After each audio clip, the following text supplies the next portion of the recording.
আইনিকা, হ্যাঁ কপালটা কি খারাপ জানো? কেন, কি হয়েছে? জয়ের কাছে শুনলাম আফতাবনগরে তোমার 30,000 টাকা ফ্ল্যাট বুকিং দিচ্ছে। 30,000 টাকায়? 7 দিনের অফার ছিল, 5 দিন চলে গেছে আর 2 দিন বাকি। তো তুমি কেন দিতেছো না একটা বুকিং? করতেই তো, আমার পুরো আমি খালি, বুঝছো? মাসের শেষ, একটা টাকা নেই আমার কাছে এখন। এই শোনো শোনো শোনো, তোমার কাছে নাই তো কি হয়েছে, আমার কাছে টাকা আছে। তোমার কাছে তো কখনোই থাকে না টাকা।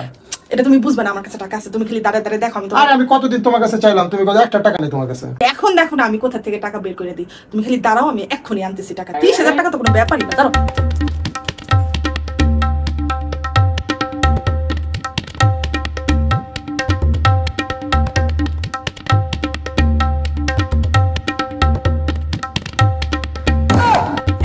এই যে কি নাও, একদম পুরো 30,000 টাকা। এটা নিয়ে এক্ষুনি ফ্ল্যাটটা বুকিং দিয়ে আসো, বুঝছো? আমি আমার বান্ধবীদের সব খবরটা দিতে যাচ্ছি। চিন্তা করছো শালি শালি, আমি মিথ্যা কথাটা না বললে তো জানতেই পারতাম না এরকম চিপা চাপার মধ্যে এত টাকা থাকতে পারে। মিথ্যা কথা বললে অনেক ইনকাম হইলো, আজকে চলবে ফুর্তি। হ্যাঁ।